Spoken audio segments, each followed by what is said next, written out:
तो है गाइस, मैं हूं एसके समा और आज हम सॉल्व करेंगे code forces round 111 rated for division 2 का question A, find the array. तो ये क्वेश्चन जो है आप आके यहाँ से पढ़िएगा ज़रूर, ठीक है, खुद से ट्राई ज़रूर कीजिएगा। क्वेश्चन में क्या दिया है आइए वो जानते हैं, उसके बाद क्वेश्चन को हम सॉल्व करेंगे। तो देखो यार, हमें बताना है एक एरे का साइज, ठीक है। अब ये क्या सीन है, ये एरे जो है, ठीक है, ये एरे जो है ये सबसे पहले ब्यूटीफुल होना चाहिए, ठीक है, ये ब्यूटीफुल होना चाहिए। इसका साइज जो है ये हमारा मिनिमम होना चाहिए और इसका जो एलिमेंट सब है, ठीक है, इसका जो एलिमेंट सब है उसका सम जो है, एलिमेंट्स का सम जो है वो हमारा किसके इक्वल होना चाहिए, वो हमारा इक्वल होना चाहिए एस के इक्वल, ठीक है। एस जो है ये हमें इनपुट में दिया हुआ है, ठीक है। तो ये सब कंडीशन है हमारा एरे का। हमें इसका साइज बताना है और साइज उसका मिनिमम रहना चाहिए, एरे ब्यूटीफुल रहना चाहिए और एलिमेंट्स का सम जो है वो एस के बराबर रहना चाहिए। तो भैया अब ये ब्यूटीफुल का क्या सीन है, तो ब्यूटीफुल का सीन ये है, तो एक एरे ब्यूटीफुल तब कहलाता है जब ये मान लो हमारा एरे हो गया, ठीक है, इसमें से अगर हम कोई भी एलिमेंट एक सेलेक्ट किए, तो मान लो ये एलिमेंट सेलेक्ट किए, इसको बोलते हैं ए ऑफ आई। तो ए ऑफ आई जो है ये इक्वल होना चाहिए हमारा 1 के बराबर, या फिर ए ऑफ आई माइनस वन, या फिर ए ऑफ आई माइनस टू। इन दोनों में से कोई एक या दोनों भी चलेगा, इस एरे में प्रेजेंट होना चाहिए। तो यानी कि अगर हम कोई भी एलिमेंट को सेलेक्ट कर लिए इस एरे में से, ठीक है, इसको करें इसको करें इसको करें, ये कंडीशन हमारा सेटिस्फाई होना चाहिए। क्या सेटिस्फाई, या तो वो खुद 1 के इक्वल रहे या फिर उस ए आई माइनस वन यानी कि वो एलिमेंट माइनस वन या फिर वो एलिमेंट माइनस टू उस एरे में प्रेजेंट होना चाहिए, ठीक है। तो ये चीज़ तो हो गया। तो ये क्वेश्चन को सॉल्व करने के लिए आपको कुछ ऑब्जर्व करना था। पहला ऑब्जर्वेशन ये है कि जो आप एरे बनाएंगे, अगर इसको ब्यूटीफुल आपको बनाना है तो इसमें आपका 1 का रहना ज़रूरी है। 1 नहीं रहेगा तो ये ब्यूटीफुल नहीं बनेगा। क्यों ऐसा? क्योंकि देखो, अगर मान लो आपने एरे बना दिया, इसमें जो मिनिमम एलिमेंट है वो है x, ठीक है। तो x जो है ये 1 के बराबर नहीं है, तो हमारा क्या होना चाहिए, x माइनस वन या फिर x माइनस टू जो है इसको भी एग्जिस्ट होना जरूरी है इस एरे में, क्योंकि है ही नहीं, क्योंकि मिनिमम एलिमेंट था हमारा x। तो दिक्कत हो गया। मान लो आपने x माइनस टू इसको इंक्लूड भी कर दिया, ठीक है, x माइनस टू इंक्लूड भी कर दिया। x माइनस टू को हम क्या बोल लेते हैं, हम y बोल लेते हैं, ठीक है, y बोल लेते हैं। अब क्योंकि y है तो y माइनस वन और y माइनस टू इन दोनों में से किसी एक का रहना जरूरी है। अब मान लो इसमें से कोई एक है, तो ये चीज़ क्या होगा, ये चीज़ आपका इन्फानाइट चलते चल जाएगा, ठीक है, इसका कोई एंड नहीं है। तो एंड लाने के लिए आपको 1 को लाना ज़रूरी है। तो इसका मतलब क्या हुआ कि हमारा जो एरे बनेगा इसमें 1 जो है वो रहना ही रहना है, ठीक है। अब हमें क्या करना है कि सम ऑफ एलिमेंट जो है, ठीक है, सम ऑफ एलिमेंट जो है इसको किसके इक्वल लाना है, इसको इक्वल लाना है हमें एस के बराबर, एस जो हमें इनपुट में दिया हुआ है, ठीक है। तो अगर एस कोई बड़ा नंबर है तो अगर हम 2 लिखें तो हम एस के उतना पास नहीं पहुंच पाएंगे, 3 लिखने में ज़्यादा पास पहुंच पाएंगे, है ना। हमें नंबर ऑफ एलिमेंट्स इसको मिनिमम रखना है, तो हम 1 के बाद क्या करेंगे, 3 लिखेंगे, यानी कि ए आई माइनस टू, ठीक है। तो 3 एग्जिस्ट करता है तो ए आई माइनस टू यानी कि 1 जो है ये भी एग्जिस्ट करता है। अब 3 के बाद हम क्या रखेंगे, 5 रखेंगे, 5 के बाद क्या रखेंगे, 7 रखेंगे, 7 के बाद क्या रखेंगे हम 8, ये 9 रखेंगे। तो ऐसे करके हमारा सीरीज जो है ये चलते चल जाएगा, ठीक है। तो सम क्या होगा, सम होगा हमारा, जैसे यहाँ पे कह रहे हैं 1 प्लस थ्री 4 हो गया, 4 प्लस थ्री 9 हो गया, 9 प्लस 7 क्या हो गया, 16 हो गया। तो 16 मान लो यहाँ तक अगर हम इंक्लूड किए हैं तो हमारा कितना हो गया, हमारा 16 हो गया। और मान लो हमें सम चाहिए 17, ठीक है, मान लो हमें सम चाहिए 17। तो अब 9 को इंक्लूड करने पे, ठीक है, अब 9 को इंक्लूड करने पे हमारा सम कितना हो जाएगा, हमारा सम हो जाएगा 25, जो कि ज़्यादा हो गया।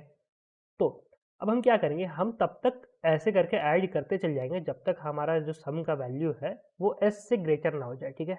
और जैसे ही ग्रेटर पहुंचा, ठीक है, जैसे ही ग्रेटर पहुंचा, हम जैसे यहाँ पे 9 को ऐड करते ही, हमें सम चाहिए था 17, 16 तक हम यहाँ तक थे, 9 को ऐड करते ही ग्रेटर हो गया। तो अब हम क्या करेंगे, अब हम रुक जाएंगे, 9 को हम रिप्लेस कर देंगे किसका साथ, 9 को हम रिप्लेस कर देंगे जितना हमारा डिफरेंस है, यानी कि हमारा हमें सम चाहिए था 17, हमारे पास 16 पहले से है, तो 17 माइनस 16 हम कर देंगे, तो ये कितना हो जाएगा, ये हो जाएगा हमारा 1।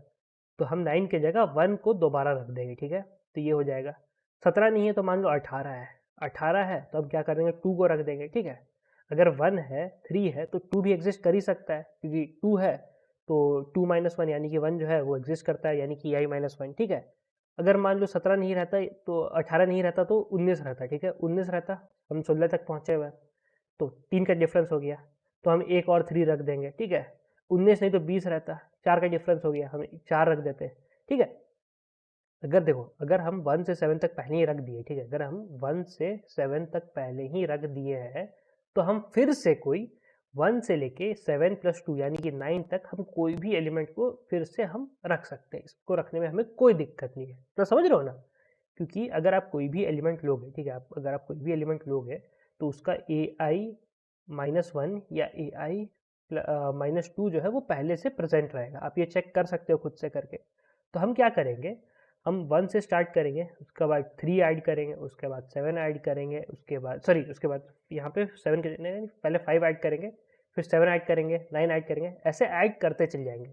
जैसे ही हमारा सम का वैल्यू जो है वो जो हमारा जो रिक्वायर्ड टारगेट था यानी कि s, इससे ऊपर गया, लास्ट वाले एलिमेंट को हटाए और उसको रिप्लेस मार दिए जितना हमारा डिफरेंस है उससे, ठीक है। इक्वल है तो वैसे ही छोड़ दिए। तो बस यही करना है। तो हमें क्या बताना है, हमें एरे का साइज बताना है, ठीक है। तो एरे का साइज कैसे निकलेगा, हम क्या कर रहे हैं, हम 1 कर रहे हैं, फिर 3 कर रहे हैं, फिर 5 कर रहे हैं, फिर 7 कर रहे हैं, ऐसे करते जा रहे हैं। कब तक जा रहे हैं, जब तक हमारा सम का जो वैल्यू है वो इंक्रीज ना हो जाए, ठीक है। और फिर हम लास्ट वाला एलिमेंट को रिप्लेस मार दे रहे हैं, यानी कि टोटल एलिमेंट कब तक कितना हुआ, जैसे यहाँ 4 था, जैसे कि अगर 9 तक गए, ठीक है, 9 को हम रिप्लेस मारे तो ये 9 रिप्लेस ही हो रहा है, नंबर ऑफ एलिमेंट तो उतना ही रह रहा है ना। ये पहले 4 हो गए, ये 5वां है।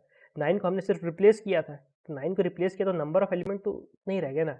तो हम क्या करना है, हमें वही करना है, तब तक उसको ऐड करते जाना है जब तक हमारा सम का वैल्यू जो है वो s से ग्रेटर ना हो जाए। जैसे ही ग्रेटर हुआ वह ब्रेक मारो, जितना एलिमेंट आना था आ गया, वही आपका आंसर होगा। सिर्फ लास्ट वाले एलिमेंट को हम रिप्लेस करेंगे, नंबर ऑफ एलिमेंट्स आपका उतना ही रहेगा, ठीक है। तो बस यही आपको ऑब्जर्व करना था। इसका कोड देखना तो देखो भैया, ये रहा इसका कोड। सबसे पहले n को इनपुट ले लिया है, x1 हो गया, सम 0 हो गया, c 0 हो गया। सम में x ऐड करते आ रहे हैं, x का वैल्यू +2 करते आ रहे हैं। पहले 1 लिए हैं, फिर 3 होगा, फिर 5 होगा, ऐसे ऐसे करते आ रहे हैं। और c ++ करते आ रहे हैं, ठीक है, मतलब कितना एलिमेंट्स हो रहा है। और लास्ट में जब हमारा सम जो ग्रेटर देन n हो गया तो यहाँ पे वो ब्रेक हो जाएगा और हम यहाँ पे सी आउट सी करके काम खत्म हो जाएगा, ठीक है। तो यही चीज़ करना है। तो ये कोड का जो लिंक है वो डिस्क्रिप्शन में आपको मिल जाएगा, अब जाके वहाँ चेक कर सकते हैं। और अगर आप DSA वगैरह सीखना चाहते हैं तो आप GFG का ये कोर्स चेकआउट कर सकते हैं। इसमें आप SK Sama GFG coupon use कीजिएगा तो आपका एक्स्ट्रा 10% और ऑफ हो जाएगा। इसमें आपको A to Z सारा टॉपिक मिल जाएगा और साथ ही साथ इंटर्नशिप का मौका मिलता है। आप जाके इसका डिटेल्स पढ़ सकते हैं खोल के, ठीक है। बहुत सारे कोर्सेज है, चाहे टेस्ट सीरीज लेना हो या इंटरव्यू के लिए प्रिपेयर कर रहे हो या जैसे एसेंशियल मैथ्स फॉर CP हो, बहुत सारे आप चेक कर सकते हैं। यहाँ पे लाइव कोर्सेज भी इसमें आपको लाइव पढ़ा जाता है। जैसे यहाँ देखिए CP का लाइव कोर्स है और भी बहुत सारे हैं, फुल स्टैक डेवलपमेंट हो, सिस्टम डिज़ाइन हो, जावा बैकएंड, आप चेक कर सकते हैं। SK Sama GFG आपका हर कोर्स पे एप्लीकेबल है। एक्स्ट्रा आपको जितना पैसे डिस्काउंट है, ठीक है, उसके बाद एक्स्ट्रा आपको 10% और ऑफ दिलाएगा। तो भैया आज के वीडियो में तो इतना ही था। अपने ध्यान रखिए, सेफ रहे, मिलते हैं वीडियो में, bye bye. Hi, I am Sandeep Jain, and in this video, I'll be explaining what is Geese Classes Live. Geese Classes Live is an in-depth live course to strengthen your DSA skills and to help you in getting a job at a top product-based company.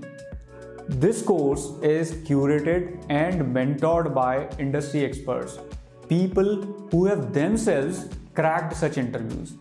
In this course, we are going to teach you analysis of algorithms, arrays, searching, sorting, hashing, and all other topics which are required for your DSA interview preparation.